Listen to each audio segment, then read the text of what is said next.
ഇത് തന്നെ ഇവിടെ ആരും ഇല്ലേ? ഈ വാതിലൊക്കെ തുറന്നിട്ട് വെച്ച് മനു അങ്ങോട്ട് പോയി.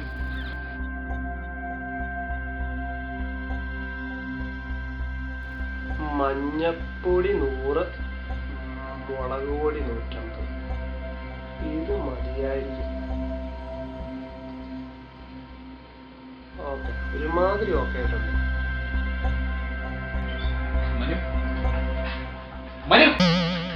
നശിപ്പിച്ചു. എന്നെ ചെയ്യണേ?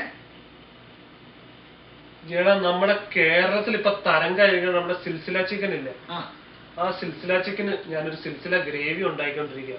അതിന്റെ ഇടയ്ക്കാണ് നീ ഇത് നശിപ്പിച്ചത്. കളഞ്ഞില്ലേ കഞ്ഞിക്കലം? ഇന്ന് ഇവിടെ കഴിക്കാനൊന്നും ഇല്ലല്ലേ? ബിലി ചീഫ്? ബിലി ചീഫോ? എടാ, ചില്ലി ബീഫ്, നല്ല ഉഗ്രൻ ചില്ലി ബീഫ്. ഞാൻ വേണമെങ്കിൽ നീ ഒരു 15 മിനിറ്റ് വെയിറ്റ് ചെയ്യും, ഞാൻ നല്ല ഉഗ്രൻ ചില്ലി ബീഫ് ഉണ്ടാക്കി തരാം. 15 മിനിറ്റ് മതിയോ ചില്ലി ബീഫിന്? ഇരിക്കുക, ഈ ചില്ലി ബീഫ് എന്ന് പറഞ്ഞാൽ പേരിലേ ഉള്ളൂ. നല്ല ഉഗ്രനായിട്ട് ഉണ്ടാക്കി തരാം. ഞാൻ വെയിറ്റ് ചെയ്യാം. ഓക്കെ. ടീം യുവ സ്റ്റാർട്ട് ന്യൂയോർക്കിന്റെ മറ്റൊരു കുക്കിംഗ് വീഡിയോയിലേക്ക് ഏവർക്കും സ്വാഗതം. നിങ്ങൾക്കെല്ലാം അറിയാവുന്നതുപോലെ നമ്മൾ ഇന്ന് ചെയ്യാൻ പോകുന്ന വിഭവം എന്ന് പറയുന്നത് ചില്ലി ബീഫാണ്. അപ്പോൾ മിസ്റ്റർ മനു, താങ്കൾ നമുക്കിപ്പം ഇന്ന് കുക്ക് ചെയ്യാൻ പോകുന്ന ചില്ലി ബീഫ് ഉണ്ടാക്കാനുള്ള ആവശ്യമുള്ള ഇൻഗ്രീഡിയൻസിലേക്ക് കിടക്കാം. ഓക്കെ. ബീഫിന് ആവശ്യമായിട്ടുള്ള ചേരുവകൾ: കുരുമുളക് പൊടി ഒരു ടേബിൾ സ്പൂൺ അല്ലെങ്കിൽ 1.5 ടേബിൾ സ്പൂൺ. അത് നമ്മുടെ എരിവ് എന്തോരം ആവശ്യമുള്ള അതിനെ ഡിപ്പെൻഡ് ചെയ്തിടാം. പിന്നെ ഏതെങ്കിലും തരത്തിൽ നല്ല ഉപ്പുള്ള ഉപ്പ്, സോയ സോസ്, കിക്കോമ നല്ലതാണ് കേട്ടോ, അത് വാങ്ങിച്ചു. പിന്നെ ചില്ലി സോസ്, ഈ പച്ച കളറുള്ള, അത് ഏത് ഇന്ത്യൻ കടയിലും കിട്ടും, ചില്ലി സോസ്. പിന്നെ ഇതൊരു 1 പൗണ്ട് ബീഫാണ്. അപ്പോൾ ബീഫ് അരിയുമ്പോൾ പ്രത്യേകം ശ്രദ്ധിക്കേണ്ടതാണ് നീളത്തിൽ, ഇതേപോലെ നീളത്തിൽ കട്ടി കുറച്ചരിക്കുക ഇങ്ങനെ. പിന്നെ വേണ്ടിയത് ഒരു മുഴുത്ത സവാള, അത് സ്ക്വയറായിട്ട് അരിയുക, അത് ജസ്റ്റ് പൊളന്നിട്ടാൽ മതി, അപ്പോൾ എളുപ്പമാണ്. പിന്നെ അതുപോലെ തന്നെ ഒരു ക്യാപ്സിക്കാണ് ഞാനിവിടെ ഉപയോഗിച്ചിരിക്കുന്നത്. പിന്നെ ഒരു 8 പച്ചമുളക്, പിന്നെ ഒരു ടേബിൾ സ്പൂൺ വെളുത്തുള്ളി, 1 ടേബിൾ സ്പൂൺ ഇഞ്ചി, പിന്നെ വേണ്ടിയത് ഒരു പിടി സ്പ്രിംഗ് ഓണിയൻ. പിന്നെ നമുക്ക് വേറെ ആവശ്യമുള്ളത് ബീഫ് ബ്രോത്ത് അല്ലെങ്കിൽ ചിക്കൻ്റെ ബ്രോത്ത്, പിന്നെ കോൺഫ്ലവർ.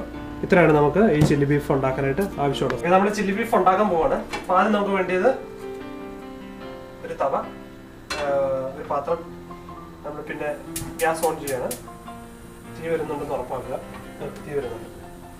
അടുത്ത് ചെയ്യേണ്ടത് കുറച്ച് എണ്ണ ഏതെങ്കിലും ആണെങ്കിലും കുഴപ്പമില്ല കേട്ടോ, കുറച്ച് എണ്ണ ഒഴിക്കുക. ഓക്കെ. അതിനകത്തേക്ക് എണ്ണ ഒന്ന് ചൂടാവാൻ വെയിറ്റ് ചെയ്യുക.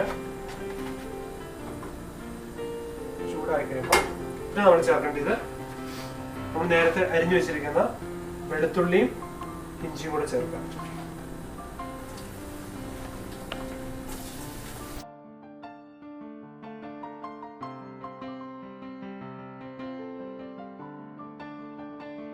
നമ്മളൊരു വെളുത്തുള്ളിയും ഇഞ്ചിയൊക്കെ ഒന്ന് മൂത്ത് വരുന്നതിന് മണമുണ്ട്. അത് കഴിയുമ്പോഴത്തേനും ഈ ബീഫ് നമ്മൾ അതിനകത്തേക്ക് ഇടും കേട്ടോ.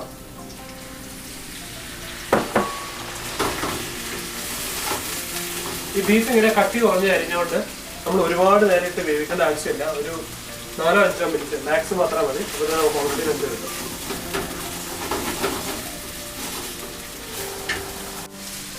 അതുപോലെ നമ്മുടെ ബീഫിന് ഉള്ളിലേക്കുള്ള വെള്ളമൊക്കെ വലിഞ്ഞിട്ടുണ്ട്, ഇവിടെ കാണാൻ പറ്റും. ഒരുമാതിരി വെന്ത് കഴിഞ്ഞു. ഇപ്പോൾ നമ്മൾ ഇതിനകത്തേക്ക് നമ്മളെടുത്തിരിക്കുന്ന സോസ് ആഡ് ചെയ്യാൻ പോകണം. സോസ് ആദ്യം നമ്മൾ കുറച്ച് സോയ സോസാണ്, സോയ സോസ് ആഡ് ചെയ്യാൻ പോകണം. കുറച്ച് സോയ സോസ് ഉപ്പാണ്, അപ്പോൾ പ്രത്യേകം ഓർക്കണം, ഒത്തിരി കൂടി പോരുത്. പിന്നെ ആഡ് ചെയ്യാൻ പോകുന്നത് ചില്ലി സോസാണ്, ഗ്രീൻ ചില്ലി സോസ്. അത് ഏത് ഇന്ത്യൻ കടയിലും വാങ്ങിക്കാൻ കിട്ടുന്നത്. കുറച്ച് ചില്ലി സോസ്, ഒരു 1.5 ടേബിൾ സ്പൂൺ മതി കേട്ടോ. കാരണം നമ്മൾ പച്ചമുളക് വേറെ ആഡ് ചെയ്യുന്നുണ്ട്, അപ്പോൾ ഒരുപാട് ചില്ലി സോസിൻ്റെ ആവശ്യമില്ല. പിന്നെ വേണ്ടത് ഈ സോസ് ഞാൻ നേരത്തെ പറയാൻ മറന്നുപോയതാണ്, ഓയസ്റ്റർ സോസ് എന്ന് പറയും. ഇത് ഏഷ്യൻ മാർക്കറ്റിലെല്ലാം വാങ്ങിക്കാൻ കിട്ടും.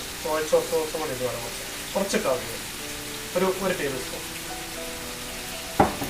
എന്നിട്ട് എൻ്റെ പതിവ് സ്റ്റൈലിൽ ഇളക്കി കൊടുക്കാം.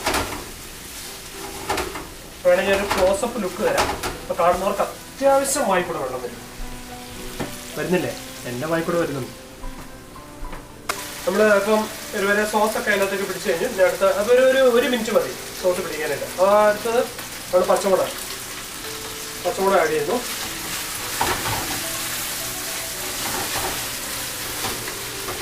പിന്നെ അരിഞ്ഞു വെച്ചിരിക്കുന്ന സവോളയും ഈ ക്യാപ്സിക്കം അത് നമ്മൾ ആഡ് ചെയ്യുന്നു.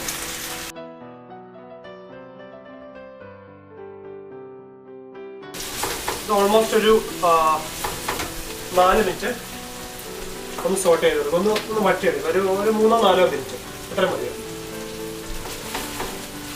ഓക്കെ, നമ്മൾ അടുത്തതായിട്ട് ഇതിനകത്തേക്ക് ഇപ്പം എനിക്ക് കുറച്ച് എരിവുള്ളതാണ് കൂടുതൽ. അപ്പം നമ്മളൊരു 1 ടേബിൾ സ്പൂൺ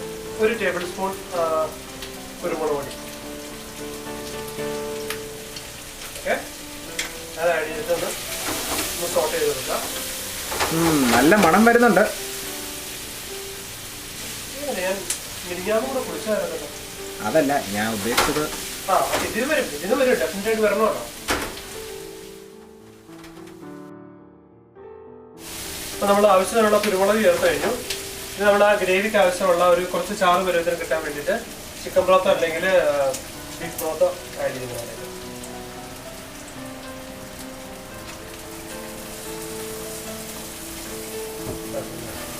എന്നിട്ടൊരു ഇതൊരു 2-3 മിനിറ്റോ തിളച്ച് കിട്ടുക.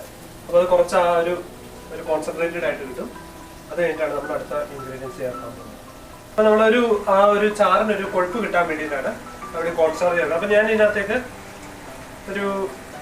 ഒരു ടീസ്പൂൺ ഞാനിത് കുറച്ച് വെള്ളത്തിൽ കലക്കിയിട്ടാണ് ചേർക്കാൻ പോകുന്നത്. അല്ലെങ്കിൽ എന്താ വെച്ചാൽ ഇങ്ങനെ കട്ടയായിട്ട് വരും. അപ്പോൾ ഒരു ഇത്തിരി വെള്ളത്തിൽ കലക്കിയിട്ട് ഇതിനകത്തേക്ക് ചേർക്കും.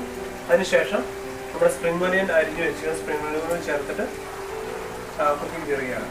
ഓക്കെ, അപ്പം ഞാൻ ആ കോൺസ്റ്റാർച്ച് അല്ലെങ്കിൽ കോൺഫ്ലവർ ഞാൻ വെള്ളത്തിൽ കലക്കിയിട്ടുണ്ട്. അപ്പോൾ അത് കുറച്ച് ആഡ് ചെയ്യാം.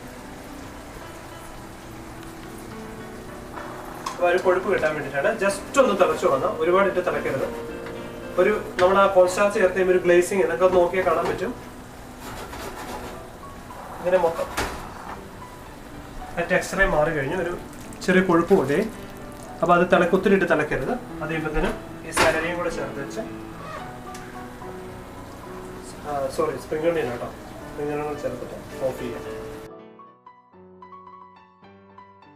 നമ്മുടെ ചില്ലി ബീഫ് റെഡി ആയിട്ടുണ്ട്. നമുക്ക് ഒരു ബൗളിലേക്ക് സെർവ് ചെയ്യാം. അപ്പോൾ നമ്മുടെ രുചികരമായിട്ടുള്ള ചില്ലി ബീഫ് റെഡി ആയിട്ടുണ്ട്. പിന്നെ പ്രത്യേക ഒരു കാര്യം എന്ന് പറഞ്ഞാൽ നമുക്കിപ്പോൾ ഇതിന് ഉപ്പും എരിവും നമുക്ക് 2 രീതിയിൽ, അതായത് ഉപ്പിന് വേറെ ഉപ്പൊന്നും ഇടരുത്. അതിന് വേണ്ടിയിട്ട് നമ്മൾ സോയ സോസ് നമ്മൾ വാങ്ങുന്നതിന് മുമ്പായിട്ട് ഒരു 5 മിനിറ്റ് മുമ്പായിട്ട് ഇട്ട് ഉപ്പ് അഡ്ജസ്റ്റ് ചെയ്യാം. അതുപോലെ തന്നെ എരിവ് കുറവാണെന്നുള്ളവർക്ക് കുരുമുളക് പൊടി ആഡ് ചെയ്യാം. അപ്പോൾ അങ്ങനെയാണെങ്കിൽ നമുക്ക് 2 ബാലൻസ് ചെയ്ത് നിങ്ങളുടെ ആവശ്യത്തിന് പ്രകാരം ആഡ് ചെയ്യാൻ പറ്റും. അപ്പോൾ ഇതാണ് ചില്ലി ബീഫ്.